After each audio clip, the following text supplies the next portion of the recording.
পর্ব ৩। আমার মায়ের নাম দৌলতুন্নেসা। আমার মা আমার অস্তিত্বের সাথে মিশে থাকেন সর্বক্ষণ। আমি তাকে সবসময় অনুভব করি। কোনো কোনো সময় মনে হয় তিনি যেন পাশের ঘরেই রয়েছেন।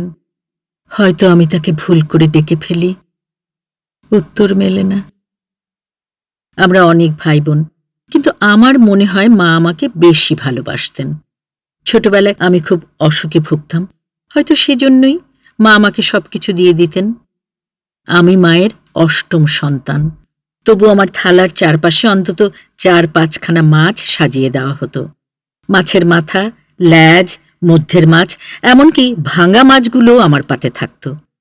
এসব কিংবদন্তি আমি বড় বোনদের কাছে পরে শুনেছি। একটু বড় হলে শিকায় তুলে রাখা হাঁড়িতে জ্বালানো মাছ চুরি করে খেয়েছি। এখন ভাবি, সেই চুরির খেসারত মা কিভাবে মেটাতেন। চাচাতো, খালাতো, ফুপাতো ভাই বোনদের বিশাল লঙ্গরখানা তো তাকেই চালাতে হতো। মা নিজে বিশেষ কিছু খেতেন না।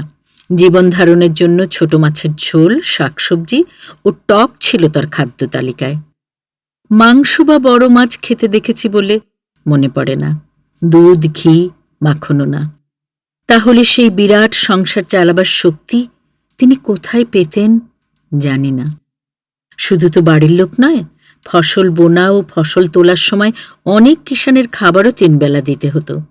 তাছাড়া খেজুরের গুড় তৈরি করা, ধান সিদ্ধ করা, সুপারি ও ঘানিতে দেবার নারকেল শুকাবার কাজের তদারকি তাকেই করতে হতো। আরও করতে হতো যাতায় ডাল ভাঙা ও ঢেকিতে চাল তৈরির তদারকি। এত কাজের মধ্যেও ৫ ওয়াক্ত নামাজ ঠিক পড়তেন আমার মা। ভোরে কখন উঠতেন জানি না, কিন্তু জোহরের নামাজ পড়ে জায়নামাজে বসে ৫ সূরা ও দোয়া পড়তেন। পড়তে পড়তে বেলা পড়ে আসতে থাকতে দেখলে আমাকে দেখতে বলতেন ঝিঙে ফুল ফুটেছে কিনা। ফুল ফোটার খবর পেয়ে আসরের নামাজ পড়ে পরে উঠতেন কাজের মেশিন চালাতে। লাউ, কুমড়ো, শশা, ঝিঙের বীজ তিনি যত্ন করে লাগাতেন। তার সাথে আমিও বীজ লাগাতাম, গাছের পরিচর্যা করতাম। কৃষিবিদ্যার প্রতি আগ্রহের বীজ আমার শিশু মনের জমিতে তখনই আমার মা রোপণ করে দিয়েছিলেন। আজ তার ফল পাচ্ছি। আমাদের শোবার জন্য বড় মশারি লাগত। অত বড় মশারি বাজারে পাওয়া যেত না। মশারির কাপড় দূরের হাট থেকে কাউকে দিয়ে কিনে এনে মা নিজ হাতে মশারি সেলাই করতেন। নকশি কাঁথার তিনি একজন দক্ষ শিল্পী ছিলেন। সেগুলো তিনি রাত জেগে জেগে সেলাই করতেন। ভাদ্র আশ্বিন মাসে সেই কাঁথা রোদে দেওয়া হতো। সারা উঠানে সেই অপরূপ প্রদর্শনী দেখে মনে হতো যেন মৌসুমী ফুলের এক বিশাল ঝুলন্ত বাগান। আনুষ্ঠানিক শিক্ষার সুযোগ আমার মায়ের হয়নি।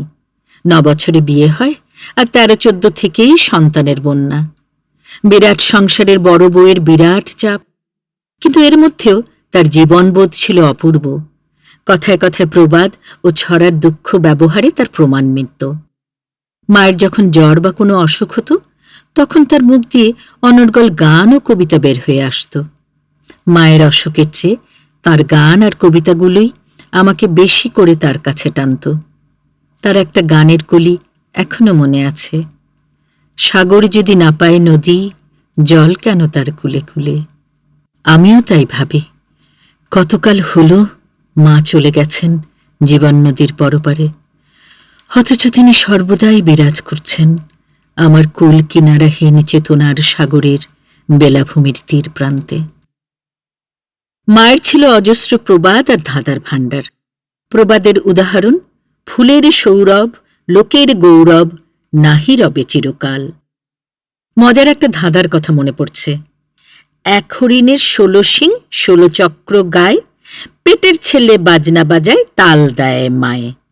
ধাঁধার উত্তর হল নারকেলের কাঁদি।